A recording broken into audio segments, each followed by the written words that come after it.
Welcome back into Take Five. This is episode 3 here. I'm Tyler Hill, and as always, joined by Connor Young. Connor, how are you doing? I'm doing great, man. We're getting a little bit closer, to college football coming back. Not super close, right? We're just on the doorstep of July, June 30th, at the time that we're recording this. But I've been seeing some more news about different teams, and it's going to be fun to get some more information about some of these G5 schools as we get closer. But we've got a good topic today. I'm excited for it. That's right. We're getting some more workout videos I'm seeing, right, of teams doing the Yes. sprints, Yeah. doing squats. I saw a Virginia Tech player just squatted 605 pounds 10 times. That blew my mind. I would try to pick up 605 pounds, and if somebody helped me get off the bar, I would collapse and die. So just blows my Yeah. mind. But it's always cool to see that. I saw Caden Callahan, one of my friends from Liberty. He hit a nice power clean PR. So always There you go. it's that workout season where you get the strength Yeah. coach running around Absolutely. yelling and doing the whole hype video thing. I love it. So like you said, we're getting closer and closer to football season. Guys, we are recording on a Sunday here. Unfortunately, I came down with a sinus infection this week, and so made it pretty tough in terms of getting some stuff scheduled and just being able to talk normally. So got some antibiotics in me, and we're doing good now. So this will be like last Monday's episode in terms of order, and we'll record our next episode early next week as time allows, so that we're still getting content out regularly in terms of weeks. And normally, as I said, it'll just be Mondays, but with sickness and some things like that, could not make it happen. But we're back. And today we're talking about something that we hinted at in the last episode. So you can go ahead and take a listen to that on Spotify under Take Five. You can also put Tyler Hill on the back end of that, or Connor Young, to make it a little more specific, and find us at Spotify. You can also find our TikTok account. It's take_05. And we post quick hits of some of the highlights of our episodes there. And then I will get a link in that TikTok account to where you can find us on Spotify as well, just to make it a little more easy. We got some stuff on Instagram as well under the same username. Connor's got a Twitter that we're going to start working on. And so just putting content out in multiple different areas. You guys can follow us on all those platforms to get the long form stuff on YouTube, Spotify, things like that. And so then some of the shorter clips on Twitter, Instagram, TikTok, you know how it goes. So Yep. topic for today, though, the future of college sports. So there is a lot of stuff that is coming down the pipe and has been really for years, right? I think we can go back to even the Ed O'Bannon case as at least when I can think you started looking at what was happening in courts and going, oh, this is going to completely change everything. The O'Bannon case is what most famously took away the NCAA football game from us, but different cases have come down the part. Alston's another one that allowed for different stipend payments and things of that nature. But today we are going to be specifically talking about the fallout of the House versus NCAA case. This is a court case that went to the Supreme Court. And long story short, it made revenue sharing a possibility from NCAA member institutions to players directly. So no, this is not NIL. This is not anything we've seen before. This would be straight paying players. There's two parts of this case. The first part is going to be $2.7 billion paid out by these schools to athletes from 2016 to now who did not get a chance to profit off of their name, image, and likeness. So if you were a football player in, say, 2018, and you could not profit off a name, image, and likeness because of the NCAA rules, and you think, hey, I could have made money had I been allowed to do this, you can file a suit and you will be paid out of a $2.7 billion just a kind of endowment or slush fund, you could call it, that will then be paid out as grants to former players. The bigger thing for the future of college athletics, though, as that's kind of for the past, the future is going to be the fact that you now can revenue share in this settlement, which I will mention is not completely through yet. So this is not 100% how this is going to happen, but it is more than likely going to at least look somewhat like this. Now, member institutions can pay up to 22% of their athletic budget to players as revenue. So that equals out to about $20 to $22 million. They're, again, still working out the numbers that you can pay across all sports. So this is not just for football. This is for your entire athletic department. You can pay someone on the crew team, someone on the volleyball team, soccer team, anything. Obviously, this will probably hit football and basketball more, again, with those being the revenue sports. But again, this is not just for football. This is $20 to $22 million you can pay to any athlete that you would like. Now, you can comp it as scholarships and some of the Alston payments and things that have been in the past. But you obviously won't get a big advantage for that, right? And it wouldn't be true revenue that you'd be paying out. It would just be scholarships you already were going to give. Now, if you're going to look for like up for some of the teams, like you think about your Alabamas, Ohio States, some of those bigger programs, and then some G5 programs we're going to talk about that could possibly do this, you will still give these players scholarships, and then you can pay out some of the TV money, sponsorship money, ad money, things that anything that is revenue to your athletic department, you can pay them on top of it now, and it is legal. So, with that being said, that is the most general, simple breakdown of what is happening as a fallout of the House versus NCAA case. Connor, how do you feel about this? Just as a general, like, not even like, okay, I'm going to break it down point by point, but just the like blink test first thing you think about when you hear revenue sharing to college athletes. Oh, you're on mute real quick. There we go. Good catch. Thank you. Yeah. Also, that was a great breakdown for you. Really well said. I feel like this is what needed to happen with the way that things are trending, right? And when you talk about what do I think about when there's revenue sharing going to college athletes, I think, it's a polarizing topic, and maybe less so polarizing now than it was a year ago or 2 years ago when this was really starting to build some tension. And you would kind of have maybe your more old head classic guys saying, no, I don't think they should be paid. They're athletes. And then people with different opinions. I think it needed to happen, whether you think it should or shouldn't have happened in the first place. I think that's just the way it's trending. I think that's the way, especially college football, is trending. Like, it is a money-making business. You can't hide that. There's no mystery man behind the curtain that's trying to act like, hey, this is just an honorable. These are athletes. They're just athletes out on the field. We're not making millions and millions and millions every year. I feel like that was something that there wasn't really a light shown on in the early 2000s, late 90s while it was still happening, and then that's even continued to be more and more so recently. And it's obvious the players deserve a cut of that. So I think just the way the sport is trending, something like this needed to happen. Whether you like it, think it should have happened, preferred it 10 years ago, I don't think it really matters. Maybe that's just the way that I think about these things, but this is the way that things are always going to go. I want to hit on something real quick that you talked about how within that 2016 to now window of players that have graduated didn't get to benefit from this. That's a tough job to try to sit down and figure out how much with this player doesn't really work. But for some reason, this is the player I keep thinking of. He wasn't in this 2016 window, so I don't think he'd be eligible. But like a guy like Justin Blackmon at OSU, who was a great wide receiver, didn't pan out in the NFL. So that's a guy that I would think would be like, okay, I need to cash in here. You know what I mean? Yeah. He's not getting paid anymore by any NFL GMs. He was kind of a bust. But how can you try to formulate what type of NIL money he would have been bringing in 2016 if he had played in that era now? It's so tough.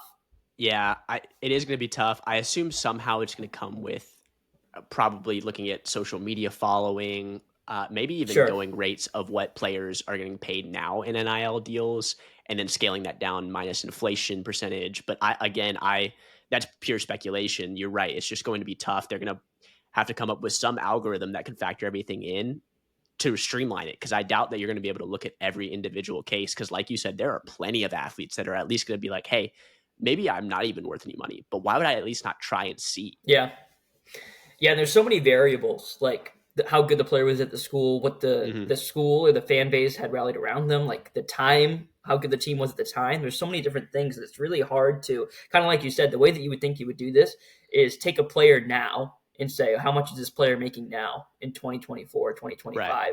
And who's most comparable to him in 2017? It's so hard to do that. Anyways, that's not ridiculously, we have especially to with about. NIL contracts not being public for the most part. Like there's so many rumors flying around about how much X player is making, and we don't know if it's true. Are they actually making $2 million, or are they making $200,000? And the school just wants that number out there so people are intrigued and want to come play for them. It's going to be very, very hard to get it down to a concrete system. Not to mention, there's always the case of a player who was playing in 2017. If they knew they had this available to them, they could have taken way more liberties with potential branding opportunities, sponsorship opportunities that they just don't have access to, and you can't really put a number on that because it didn't happen and there's no way for it to happen. Yep. The players themselves didn't have the opportunity to go out and market themselves. So just Hmm. not having that ability in the first place is already money out of your pocket that you can't conceptualize or put a number on. I don't know. It's that part to me. I have a lot of questions about. I get why they need to do it. Like you need to do that because you are going to get players saying, "What's happening?" Because I was getting my wrist slapped for even autographs. Why Yeah. are now players being paid millions of dollars? Like if I was what 5 years, 6 years younger, I would have a chance at this. So obviously there needs to be some reparations made, but like when you actually take a look at the nuts and bolts of how do you make that happen, to me it just makes no sense. I am glad it's not my job. I'll just say that. Yeah, Uh, so, with that being some of the general thoughts we have, we're going to move on to likes and dislikes. I think for me, the first like that comes to mind when you talk about revenue sharing is the potential for this now to get them to employee status. I think you said it really, really well earlier, Connor, talking about how we need to get here. And I think that the way we got here is very important with some of the NIL stuff and people seeing just how crazy that was when they're still not employees, but they can get paid. And so it was this yeah, weird middle ground that I don't think worked to anyone's advantage. Like, as in, no one liked it. So if you were full player empowerment, you didn't like that they weren't employees. And if you wanted them to be full amateurs, you didn't like that they were being paid as NIL. So in this weird middle ground, I think we got to a place where now both sides are just willing to say, hey, let's just solve this. And it's going to make these next steps easier and people won't be as mad. So let's get to employee status. What do you think about employee status, Connor? Just like when you think about that, what are some of the things that that could solve? yeah. I think that again, for me, I would use the word necessary evil almost. I don't like the idea of student athletes being considered employees. Just like Mhm. as far as what I think college athletics is, what it should be, what it has been. When I think of it, it doesn't make sense, or maybe not doesn't make sense isn't the right word. It does make sense, but it doesn't feel right for them to be considered Hmm. employees. But again, like for me, it's kind of a thing of I don't think my opinion really matters that much, or people who have that Right. opinion or even stronger opinions on it matters that much because, like you said, it was so obvious that we're trying to skirt around. At least to me, it seemed like we were trying to skirt around making these players potentially employees with the Hmm. NIL money. Like, okay, we hear you. We're making a lot of money on your name, and you're getting not 1 cent from it. Fine, we'll throw you a little bit of a bone, but not really go the full way. And to me, that just made it, like you said, all that more confusing. Why And have that gray area? it put it all on the fans as well and Right. boosters. And Yes. so the universities are going, oh, we still don't want to pay you. We still want to make as much money as we're making and we want to have the same salaries. And so instead, we're going to have fans sign up for a collective and we're going to have boosters pay these players instead of the universities that are actually making the money off of them. So I think that we're moving in a good direction in terms Yes. of if we're going to pay them, let's have it at least make sense and not have somebody who's working a 9 to 5 mark paying $10 a month to the Gator Collective to try and get a 5-star wide receiver. Like that never made sense to me. Yeah. Yeah, I agree. And I think also, as much as even I can like idealize what a college athlete should be or how they should be treated or something like that, I think you gotta be realistic about what these players at this point in college football are like and what the environment they're in at these Power Four now schools.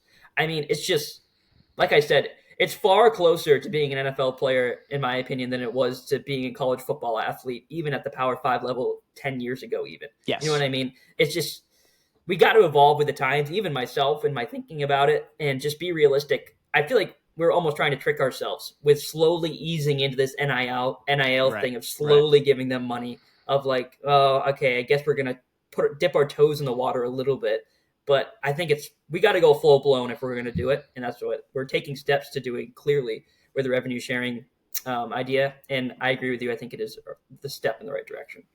If we're going to do it right, which is where I think doing it right will include employee status and then out of Yeah, that collective bargaining, which I think will be useful for a lot of things. I think we can, at that point, now how the transfer portal is, where you can transfer as many times as you want without penalty. I think one of the first things that needs to be collectively bargained is getting back to either a one-time free transfer rule and then sitting out from there, or sure.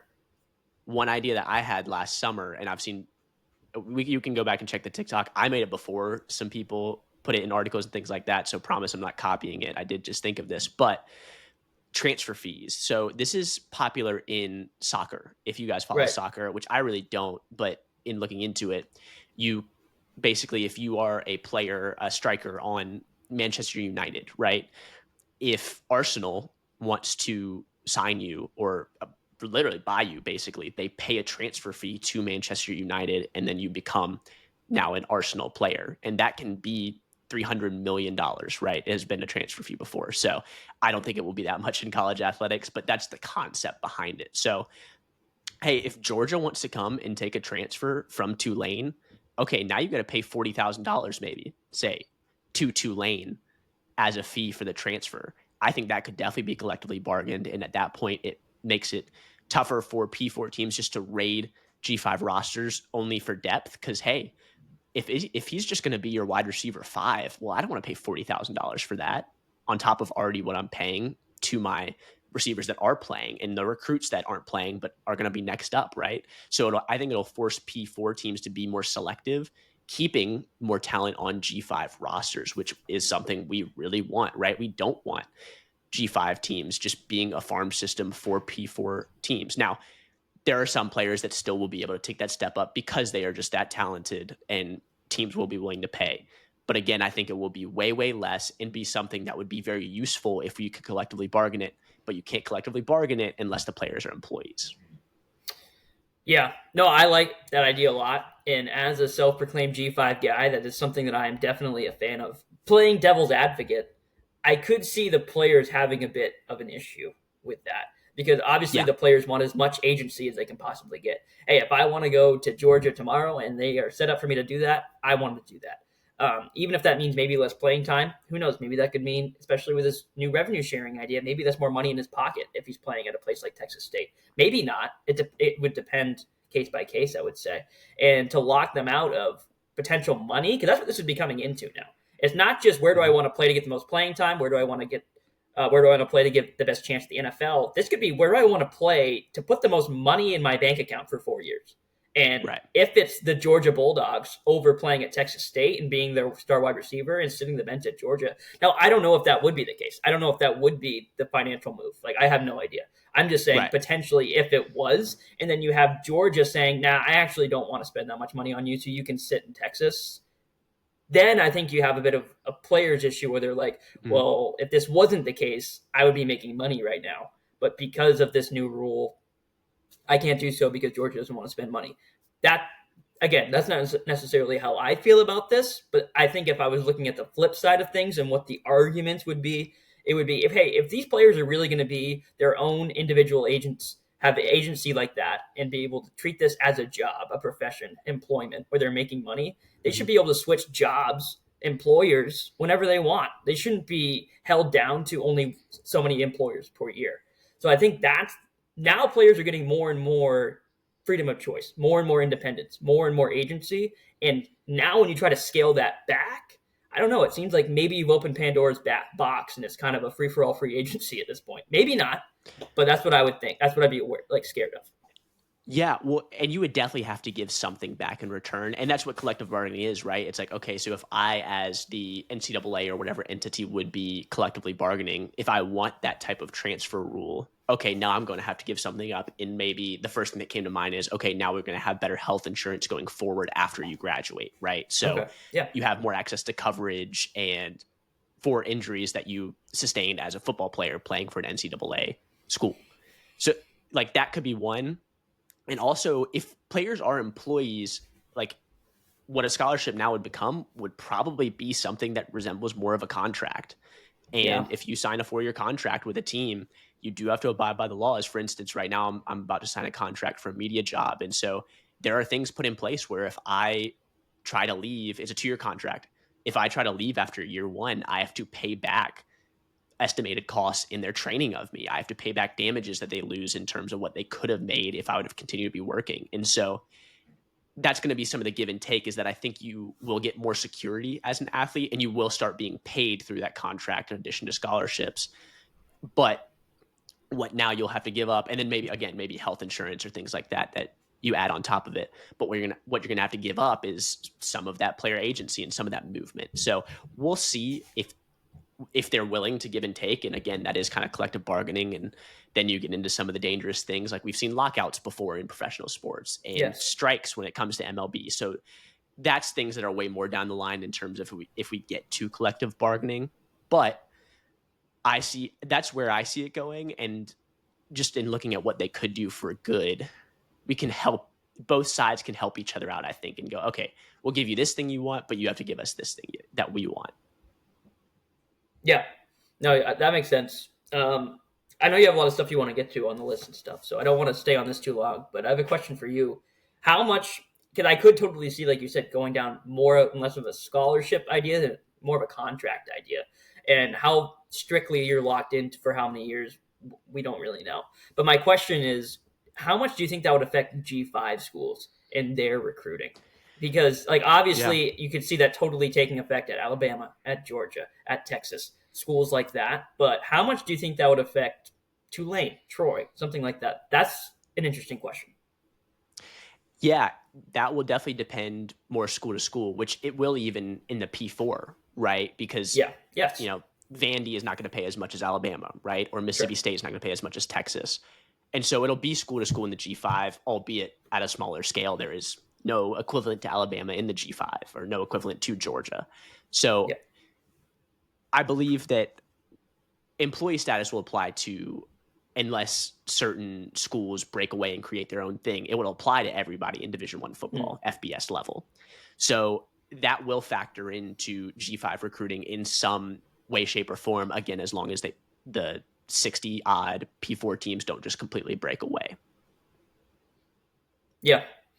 Yeah. It'll be interesting to see what the next steps are because, I mean, like we said, we're doing a lot of speculation here, but it's also speculation that I think a lot of people are doing, and you kind of have to with the climate of college football. And again, to me, it's like so based in football. Like so much of this Yes. is based in Yep. football. Sure, you get a little bit of basketball here and there, but so much of it's football based. So it'd be interesting. Football is the moneymaker. And Yeah. what's driving all this, obviously, I'm not breaking any news to anyone, is money. And so, of course, the sport that makes the most money will then be the one that's in the driver's seat for a lot of this, unfortunately, for some of the other sports and some of the schools that are more basketball schools or even Yeah. some of like softball schools, right? So we will continue to monitor. Again, a lot of this is theoretical, and as stuff becomes more concrete, then we will discuss it. And hopefully, we're going to be moving into the zone of stuff being more concrete here soon so that we can stop theorizing and actually start talking about it. So, Connor, the next thing that I wanted to hit on, and you Yeah. mentioned it, right? How is this actually going to affect the G5? Because Yeah. most people, when they talk about this, are talking about, as you said, SEC, Big Ten, the ACC, and the Big 12. How will this affect the Yep. power conferences? The G5 is still in Division I FBS football. So it still will have, at this point, an effect on these schools and what these schools want to do. So, Connor, will any G5 teams be able to do that full 22% that I talked about? That comes around, as I said, to about 20 to 22 million, depending on what numbers you're looking at. And for the schools that it doesn't apply to, if there are any that it does apply to, what will it look like for them? Like, is it going to be meeting it halfway, or do you just try to abandon it altogether? Yeah, it's a good question. I think this is again pretty obvious, but I don't think any of the G5 schools. Maybe there'll be a couple that will surprise me, but will treat that $22 million the same way Alabama does. I could see Right. a lot of the schools using that to feed scholarships or other stuff like that, or maybe they're Mm-hmm. going to use it Mm-hmm. for other ways, but not just straight up revenue for their players. So I think Right. a Like lot of maybe teams, half scholarships and then yeah. revenue on top of it or something like So that. Yeah. I think a decent amount of teams, maybe all, probably not all, but like a decent amount of teams will use that money in one way or the other. Will it all be dedicated to one thing like it would be a bigger school with more money and a bigger athletic budget? No. But if I had to think about which schools do I think in general will be the winners after this new era of college football, assuming it does affect G5 schools the same way it does Power Four schools, and everything like that, like we've already said, I would say a group of schools that I think that it could affect positively are, and then you can kind of think about which schools fall into this, are private schools with a lot of money, maybe not coming Mm-hmm. from their athletic budget, that are also motivated to push forward their athletic program. Now, it doesn't necessarily need to be a private school, but I think the private schools are the schools that usually have that underlying wealth of money, Right. whether that's from alumni that are giving back to the school or whatever the case may be.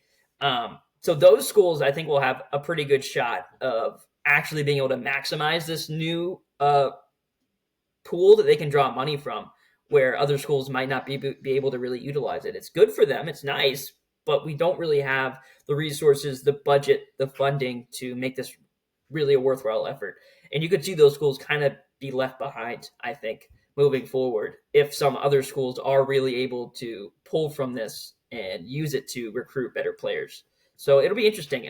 A couple of schools that come to mind, we talked a little bit about them before the podcast, Tyler, Rice, Liberty, schools like that are private Yeah. schools do have that underlying base of money that they could then use to increase their athletic budget. Yeah, Temple was another one that came to my mind, Temple, just yep, as a team even that has had some previous success under Matt Rule right. and a couple different other coaches that have come through there. Al Golden, like they have some tradition of being a solid football school. In the past couple years have fallen off and not been that. Could they use this as a springboard to say, hey, you know, we have this incentive, you actually will get paid some on top of your scholarship. So now instead of going to another American school that's not going to be the case at, come to Temple and we're in Philly and we have some great NIL opportunities because of that, right? So that was another one I know that came to mind, but Liberty I think probably is the best example of this as someone that has a big endowment, has a lot of donations, has the big online school, and has, this is the most important one, has shown a willingness to invest in their sports. Especially football. That Yep. they are in it on football. They want to Yep. be the top of the top in the G5, and technically, I guess they were last year, but they want to continue to be that. So that's yeah, I think that's like a good mix of they've got the money first of all, and they've got the drive to want to be propelling their sports programs forward, especially football. A school that you mentioned, Tyler, so I don't want to steal it from you, but that when you said it, it kind of clicked. I was like, oh yeah, that could be a school that could definitely make use of this. Is Charlotte, just because Mhm. of kind of that metropolitan base. I could see that already being an attractive school for recruits to go to.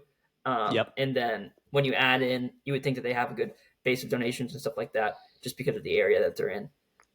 They could definitely take advantage of that and use it.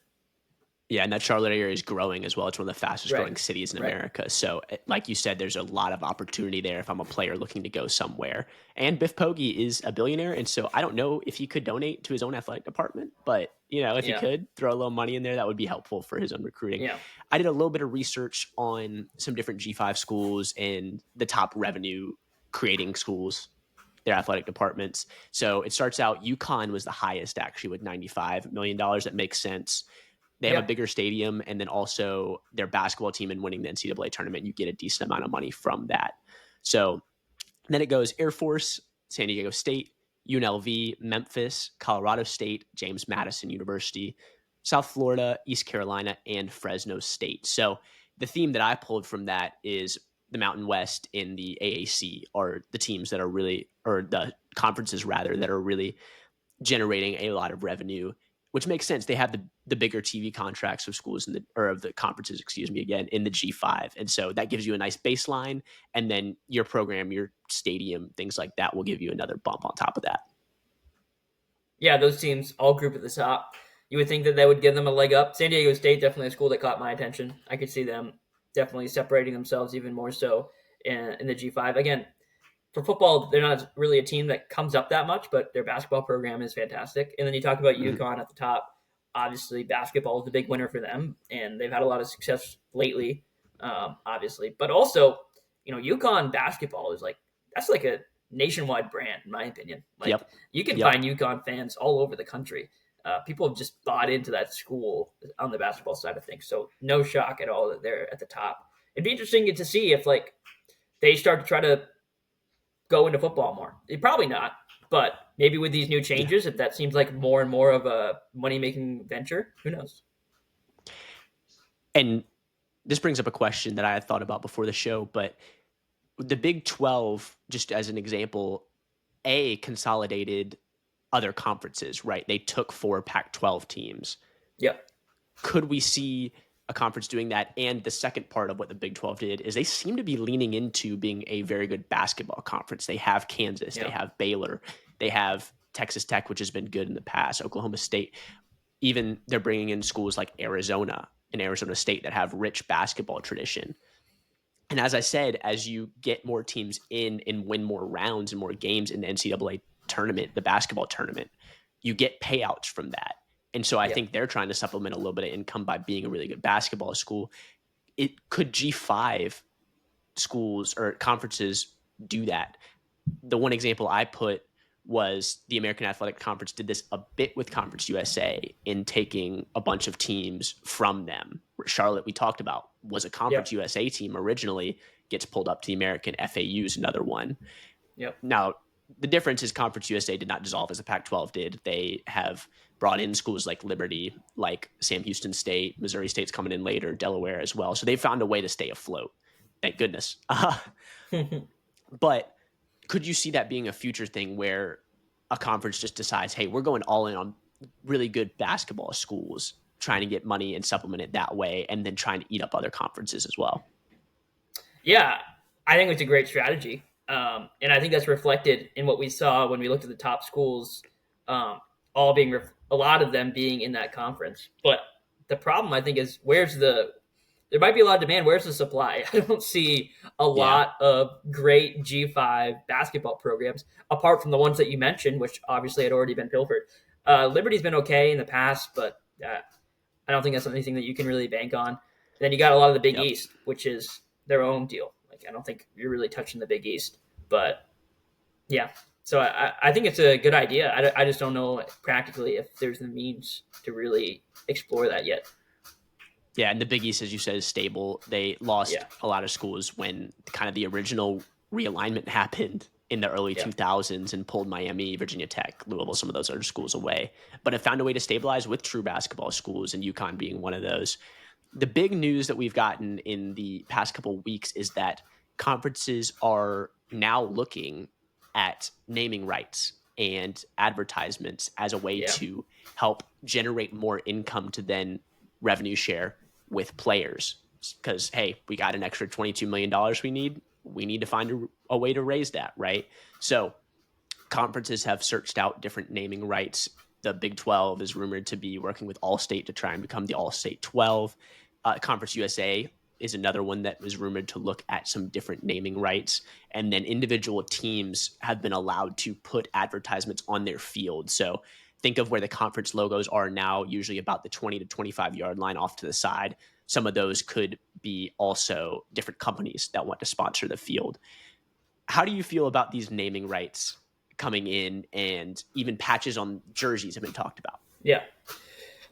The naming, like when you said the All-State 12, I don't know if I love the ring of that, but the idea of it I do like. And I think they should just kind of open up the floodgates for these schools to be able to go out there and market themselves. Put pressure on Yeah. the athletic programs that, hey, you want to be taken seriously or you want to make that next step up. I guess I'm mainly talking to G5 schools right now, but maybe some lesser teams in the Power 4 as well.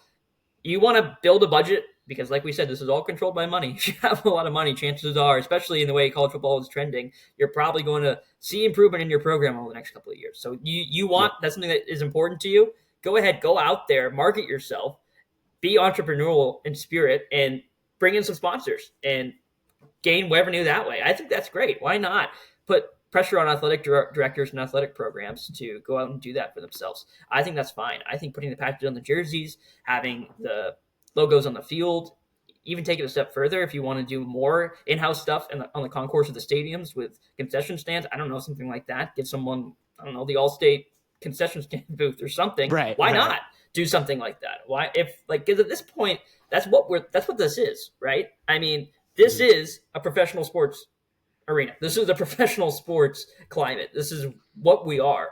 So why not let the teams actually be able to do that? Now, I know for professional sports, there is certain limits around how much you can do and stuff like that to make things equal, and that's fine. But yeah, I think at that point, why not go all in and let schools be able to have some agency about how much or how little they want to do promotionally with advertisements and stuff like that, sponsorships. I think that's fine. Yeah, I think it's pretty harmless. I agree with you in a big way, especially I remember especially for the NBA, when they originally said they were going to have the ads on the shoulders of jerseys, people lost their minds. But Yeah, now, if you just watch a game, I couldn't even tell you who the advertiser for the Celtics is, or the yeah, Cavs, or yeah. I'm a Magic fan. Like I couldn't tell you who sponsors us. It's probably Disney, but I don't know. It used Just to be being in Disney. I don't know if it Orlando. still is.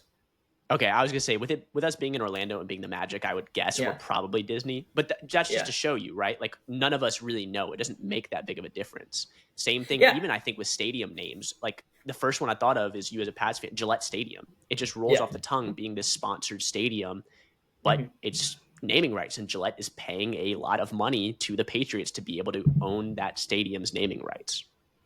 Yeah, and I also think this might. I guess this could actually translate as well for the. To go what you're talking about basketball. When I heard about the patch things, I don't know how old I was at the time. Probably in high school. I didn't like it at all.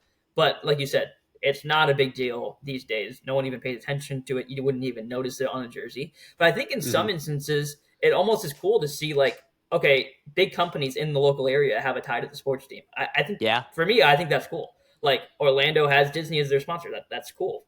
That's an Orlando tie. That's a Florida tie. It's not just Hmm. like some random company. You know what I mean? And I think you could see that, especially with G5 schools, get some local branding in the Oh stadium yeah. or on the Well, because team. college That's sports great. are mostly in local areas and areas that Right. aren't your LAs, your New Yorks, Yeah. your just bigger cities. It's mostly in your Tuscaloosa's, Lynchburg for Liberty, Boone, North Carolina for App State, right? Yeah. And those areas have still big industries, not quite a Disney level or Yeah. a level in Minnesota, but they could realistically pay for some naming rights and it would be a cool local thing. I love that idea. Yeah. Like, why not have the staple organizations and businesses of your local area buy into the team like that? I think that's great. And I think that would do way more positive than it would. I can't really see any negative drawbacks. It's giving, Mhm. obviously, representation to those businesses in your area while also making the school feel like, hey, this is our school. Like, this is part of our town, our city, our culture, because it's the more and more it feels more corporate and professional. I think you could even maybe stray away from that a little bit, especially at the G5 Mhm. level. But this could even ground it, staying back more in that area, and I think that's great. And everyone's making money in the process. So I mean, it's a win-win in my opinion. Now, when it comes to naming the conferences, especially like iconic ones like that, I'm a little iffy. But again, I think I could sleep on it and be okay. Right. And for me, the one thing I did put is I really hope they don't go past that because we've used soccer as an example, and that's where I think they go too far is when literally the jersey is the advertisement Hmm. for the Emirates Airlines or whatever, and then the Yeah, actual logo is the shoulder patch, right? Let's keep it to where the ad's the shoulder patch and the jersey is the main thing. But as long as you do that, or little stickers on the back of the helmet, maybe yeah, I'm not going to mind it too much. Now, speaking of conference names, I gave Connor an assignment as well as myself is some of the best company and conference team combos. So, like one I thought of immediately just outside of the G5 was the Dr. Pepper Big 12, right? I'm like most of the yeah. schools are in Texas. That's the drink of Texas is Dr. Pepper. So why not throw that in there? Saw some people saying Southwest Conference like the old SWC. But Connor, did you have any that you thought just gelled together really well? Yeah, I think there's blanking on the name now, but for Conference USA, isn't there like an insurance company with USA in it or USAA. I something? did Yeah, have that as well. Yeah. yeah. USAA. I feel like that makes sense. It depends. Like, does Conference USA want to stay within that Conference USA brand? If so, Hmm. that's not a big change. And also, I think when you're talking about like conferences like the Conference USA, great, fine conference, nothing against it. But I think the name there is a little bit less of a staple, where you could put Hmm. uh, a company in there like that and not get as much uproar as if you're changing the Big 12 or the SEC or something like that. You know what I mean? Right. So I think they could totally do that. No, I that's what I had as well. I had the American Military Athletic Conference and just have the American military sponsor the conference. A, Yeah, because it's the American Athletic Conference, right? But yeah, also B, they already have Army and Navy as yeah. teams in the conference. So just lean into it. I mean, you got that military presence is going to be a part of your conference for hopefully years to come. I think that would be a cool one. I had the Hmm. Patagonia Mountain West Conference. We get a lot of Western people out there that just love the Sure. Patagonia vests and jackets and hiking and stuff like that. I think that would make a lot of sense, especially for those Hmm. out in Colorado, Colorado State. And then my last one was the Sun Kissed Belt Conference. Just stick with the Sun name, Yeah, and have Sunkiss sponsor the conference. I don't even know. I haven't seen Sunkiss in a while, so I don't know how they're doing financially, but just go ahead and throw that in Mhm. there.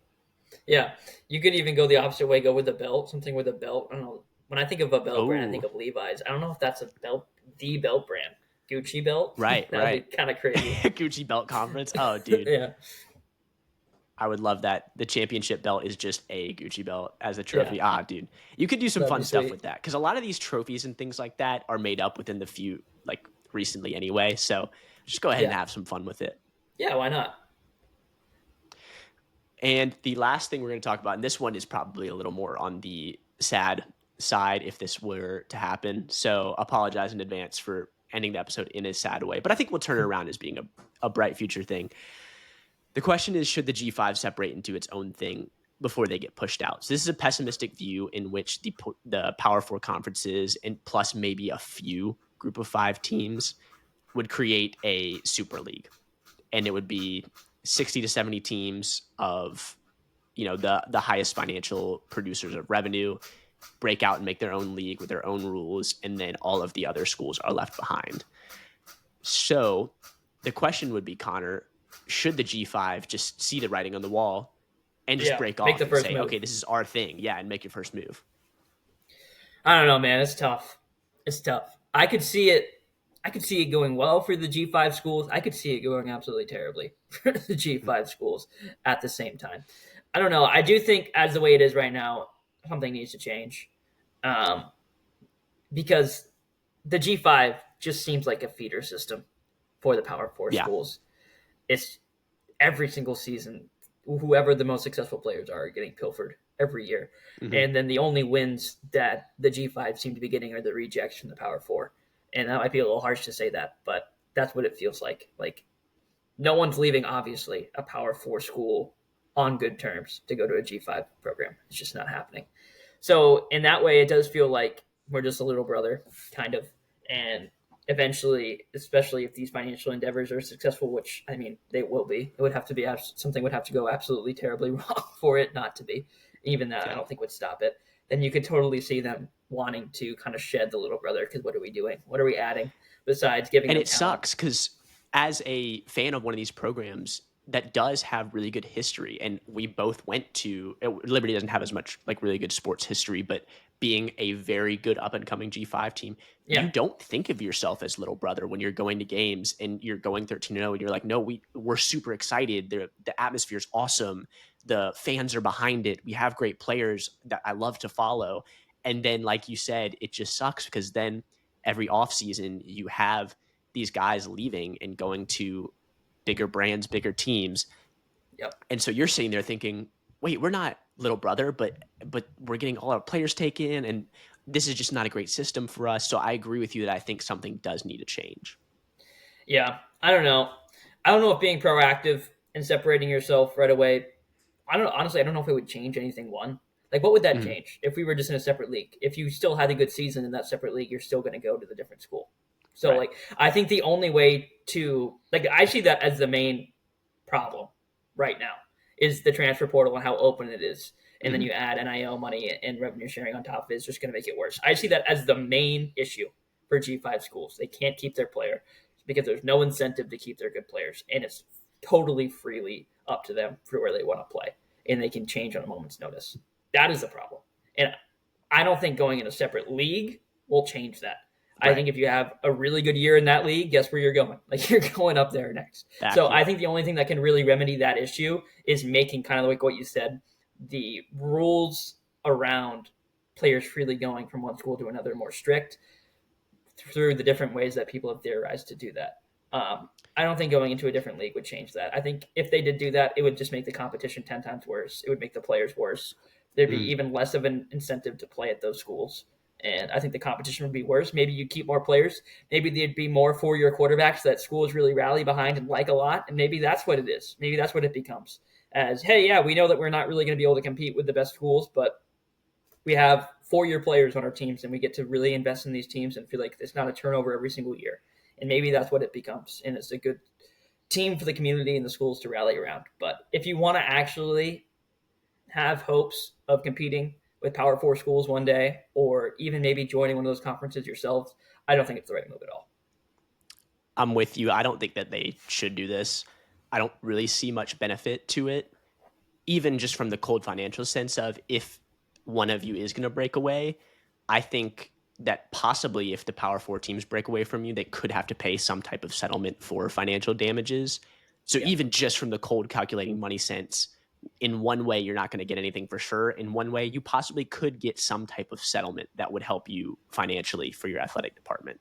sure. The other thing is what you hit on and talked about, where if you stay in, you at least have a chance to reform college sports enough to where it's no longer the G5 being a feeder to the P4.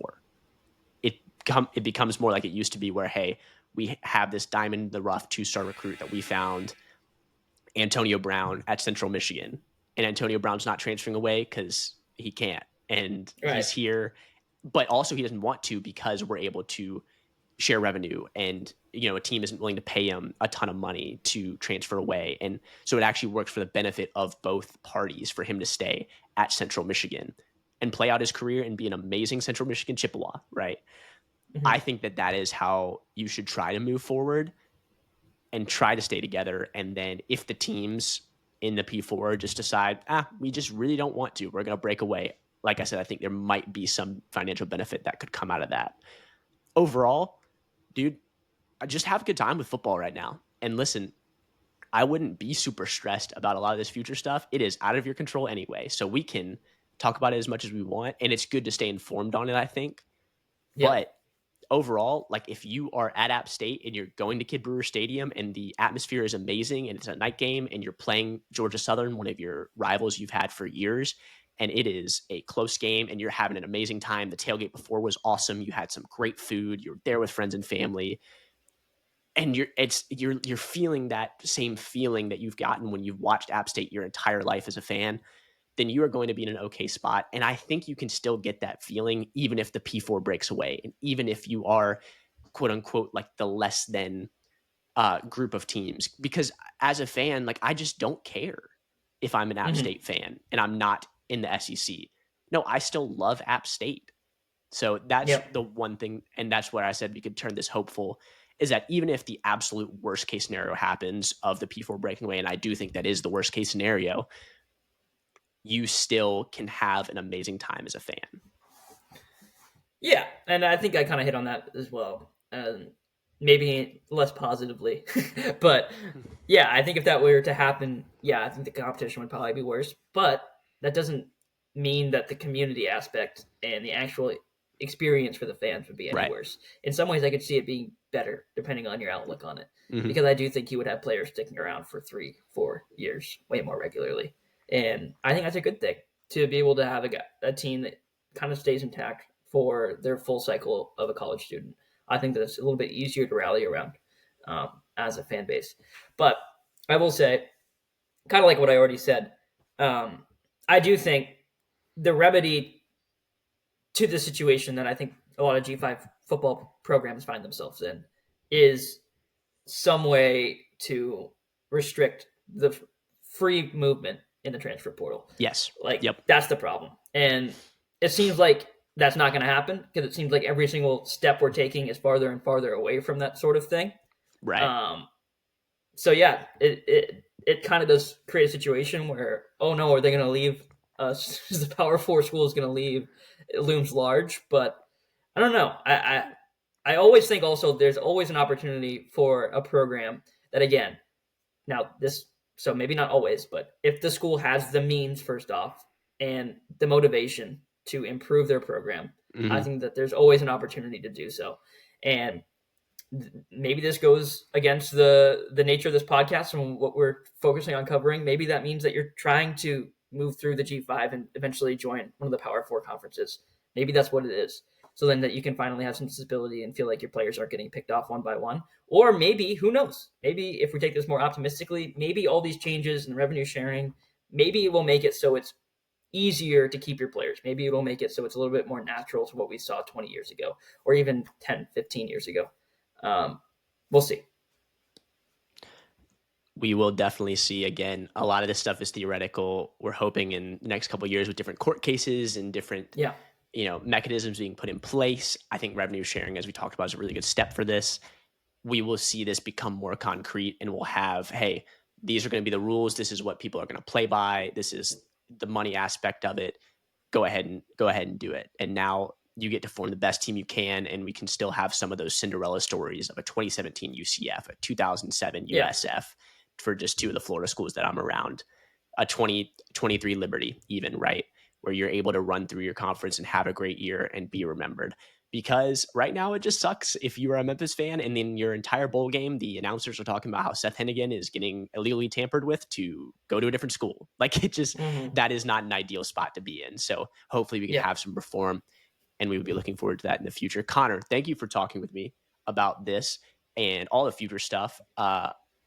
Listen, we're going to be coming back to you, as I said, early next week, and we're going to move into more of, I think, some concrete football stuff again. This was some of the future college athletics. We're going to round into different conference previews, different specific team previews if we find them interesting, or if they're in a spot where, hey, their coach might be on the hot seat and they need to have a good year. That will be some stuff we will move into now. Connor, you got anything to say before we sign off? No, yeah, like you said, we're gonna get into the meat and potatoes of the season here. I mean, it's coming closer, and as college football season starts to ramp up and we get closer and closer, there's gonna be even more stuff to talk about. This is always good to check in once in a while and take inventory of what's the scene looking like, where we're moving, and share our thoughts on it. But I'm excited to get closer to being able to talk about these programs that we do love and want to see thrive, and the fan base continue to be so passionate about. And I'm excited to get the chance to really start digging in deep in these programs and seeing what they're going to look like in the next upcoming season. So we're going to get the chance to do that over the next couple of weeks. It's going to be good. Yes, sir. Let's continue to talk some ball. All right. Have a great day, y'all, and God bless.